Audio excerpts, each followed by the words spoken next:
Hello everyone, I am Bogmod, and today I'm doing the final, I believe, installment of my Crusader Kings 2 tutorial, at least until they come out with another expansion. By popular demand, we're going to cover India, an interesting region, 3 primary faiths that all kind of mingle interestingly. Yeah, so, we're going to cover the religions, and we're going to cover, which is the main thing you got to be aware of in this. And we're going to start, actually, because I want to show something off. Here we are. Showing off 2 things. First of all, we're going to use the ruler designer. One of the little add-ons you can buy. Where basically you can make your own custom guy, right? So, well, let's see. You can give him ethnicities, and you can change his appearance around, all that sort of stuff. Coat of arms you can play with. Let's give him... Let's make up something. He's going to be of the Mod dynasty. And his first name will be Bog. Very creative, you see.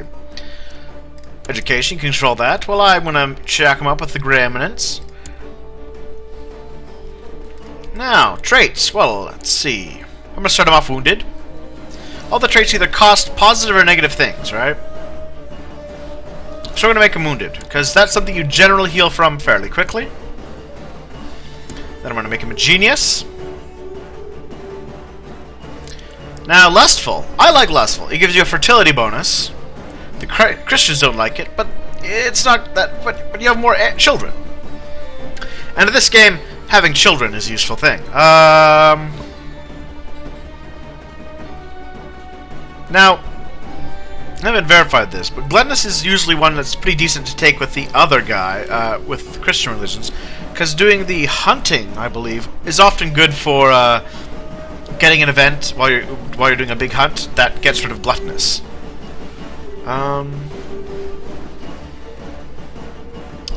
Yeah, we'll take gluttonous though, because we can. And we're gonna take. We'll take. Where is it? I'm gonna take trusting. It's diplomacy. Now, where's is there?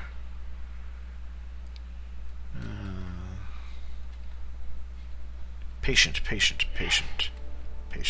Oh, they changed it. It used to be the patient could give you points for being patient, but oh, that's fine. So so I get to choose what branch I want to start part of. So I'm going to be the one that gives me health, so I'm not going to die right away. So I've got all these traits, right? All the points add towards your age. So I'm 35. That'll be fine. If you want to start off married, that gets you. I'll choose who I want to marry. So we can modify all these things how we want. So we're going to be happy with this. I'm going to give myself yeah. So we're going to be a Raj within the kingdom of Maharashtra, and we're a Jainist. If you know what it's pronounced, if you're a member of that faith, let me know. A Jainer, maybe. Anyhow, so that's our little territory. So first of all, I'm going to show you what the special thingamahoogie. Where's that? Right, Jains, right? Indian faith. So no religious head, so we don't have anyone like the Pope yelling at us. Caste traits do not matter, right? So here you see we are we're Kshatriya. Anyways, basically the boss caste, in that we are warriors and kings. Guess it's prestige. Different with other Indian religions. I would not get along with others who had a different caste than me. Like, let's check my council. Just going to quickly appoint all the top members. See this gentleman? No, where is he? No. Hold on. Do I not have any? Hold on.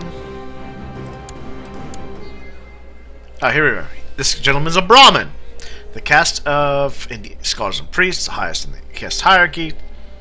Under different religions, we would have get a penalty. We just have a penalty this time because we are of a different branch within Jainism itself.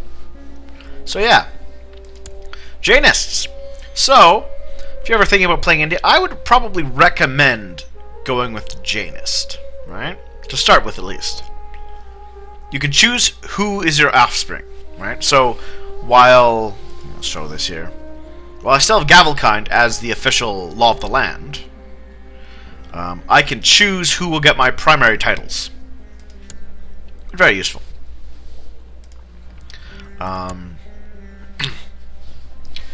We can have larger territories, just in general, which is always a perk.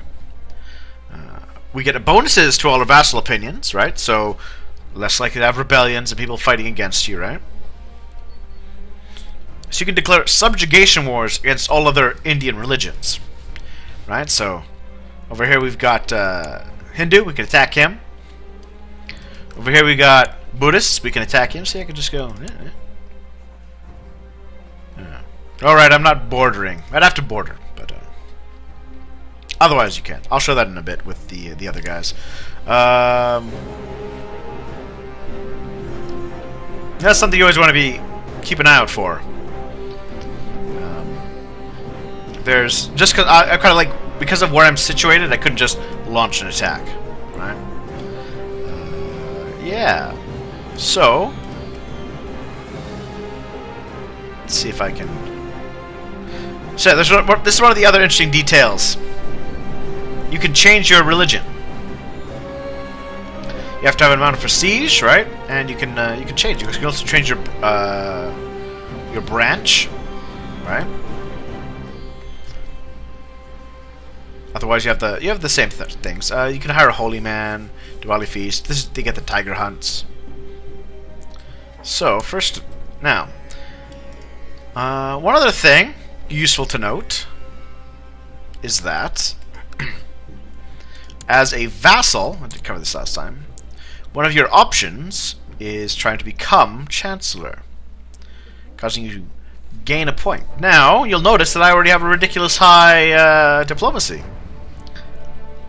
So this can be basically a free point for me. And you don't. So I'm not gonna do anything for the moment. I'm just gonna get married. Get married to. No, it's special. I'll just get married to her. I want to show something. So right before I get married, I'm gonna decide I'm gonna want the. It doesn't matter that it was already in progress.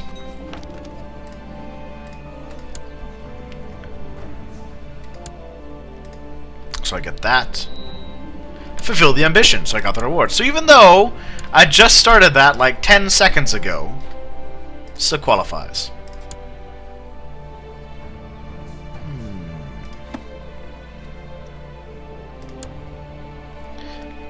So, for example, he's probably going to ask me. Let's see, can I choose a plot for it? No. But, oh yeah, as of course as you can try and make claims on the king. Let's crank that up.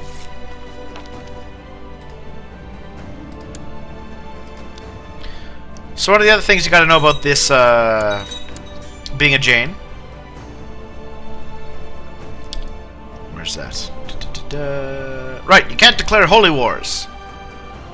So holy wars you do against other major faiths. So if I were bordering these Sunni gentlemen, I could not do a holy war. I'd have to like fabricate claims. So basically, Jains are very good for being stable. They're peaceful. They don't have a lot of internal rebellions, and they're good for picking on the other native powers. Yeah. Wounded's usually good because, especially with the health thing, it doesn't take you long before wounded goes away.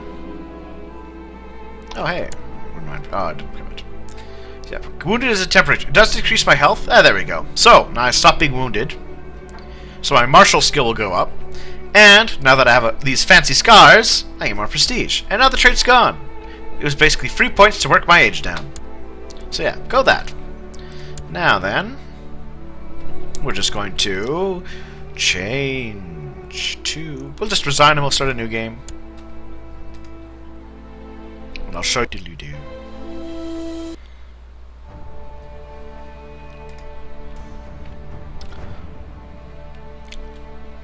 Over here, we got the Buddhist guys.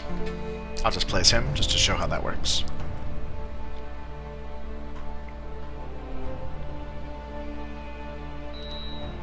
So, here we are. We're Buddhist. So, one of the little perks of being a Buddhist is you just get a flat learning bonus of 4 points. Yeah, so we get huge information stuff. Our tech will go up, which is nice. Like them, like the Jains, we don't have religious heads. We've got the caste traits don't matter.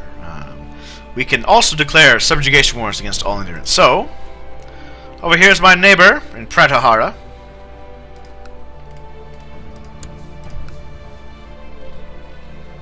So I can just launch an attack. I need a lot of karma to do it. So here we are. Rulers of the Indian religions can subjugate each other for 500 karma if they are from the same culture group.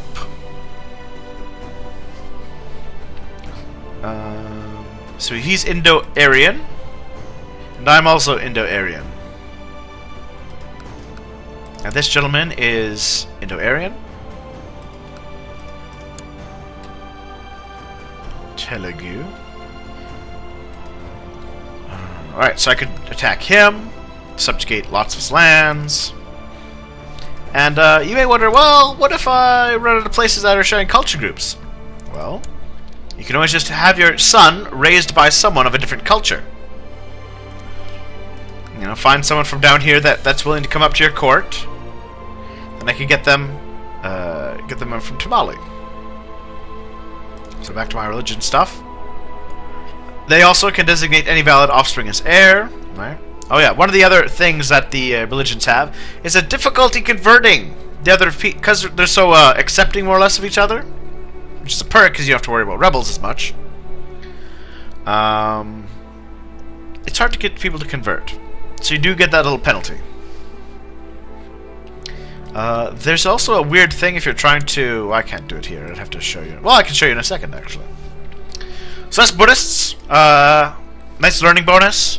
Like the Jains, they can attack people around them. So let's resign. Now I'll cover the Hindu, depending on what you're after.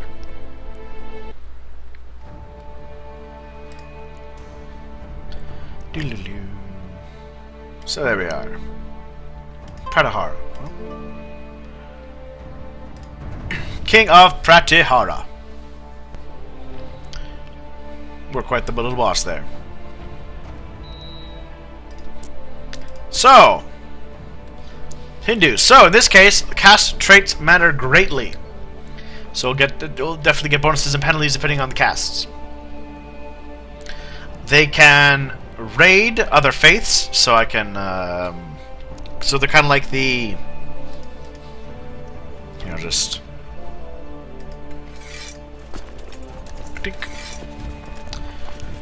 As you've seen before, we can toggle the looter. I'll just head south into my friend's little neighboring land, because he's a Jain. But, it doesn't work. Why doesn't it work, you ask? Because all the Indian religions still get along too much. Right? So I'm just sitting there. Nothing's happening. Oh, it's because he's Hindu. Nah, I'm a fool. Where is it? Just get rid of that. There we are. We'll go over here. He's not. No, he is. He's not there. Doodle-doo. Faster. That won't work. So. Right. Other faiths. So. Yeah. You can raid, because he's Buddhist. I'm Hindu. I can raid them. Right? It'll get me some money after time. And remember, it is different depending on, like, the liege. The liege is Jain. So I could raid him. But this particular guy, he changed. Oh well, it happens. Anyhow, where was I? All right. Also, you get full regular holy wars. The Buddhists have a problem with their holy wars. First of all, there's an issue with the coding that they put into the game, so I'll have to show you that in a second. So you can raid, you can do the subjugation wars. Again, it has to be people of the same culture group, right? That's something all Indian groups. It's hard to convert them, but you know, so it can be like, he's Sunni, so if I attack him and I holy war his place, I get all his territories, seizing all the titles. It's pretty useful. So, personal take, now that I've both played and just as short off, it's useful to start out Jain, because you want to get up to being primogeniture, so that you don't worry after about your realm fracturing. Jains get that lovely little reputation bonus, and things are more stable. And you can wage around, conquering more territory. Once you've done all of that, if you ever get around to conquering all of India, that's when it'd be useful to convert to being a Hindu, because then you could holy war.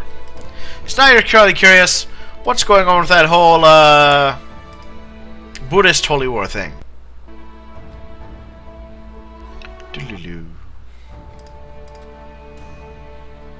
So, we'll make it nice and simple. We'll take Bulgaria here.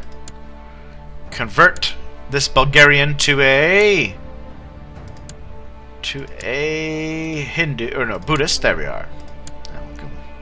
We'll give him that because we can. There we are. So so he's going to be the Buddhist king of Bulgaria.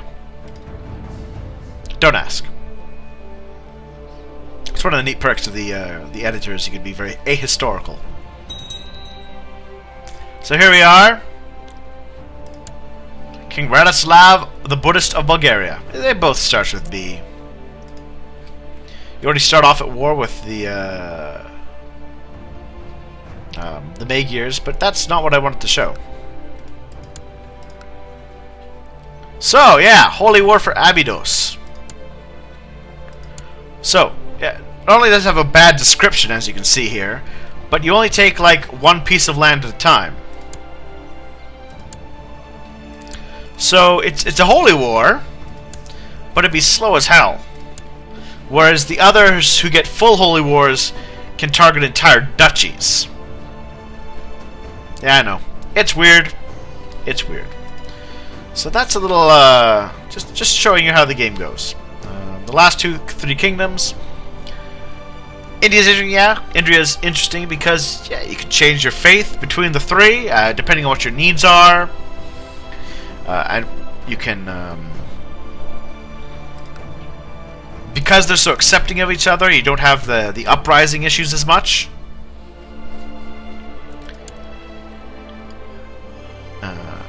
Yeah, like it's only -10, while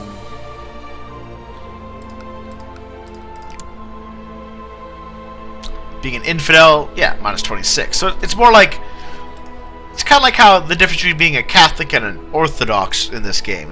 They're both the same faith, and they kind of get along, and they kind of don't. But you know, they're kind of brothers and kind of not friends.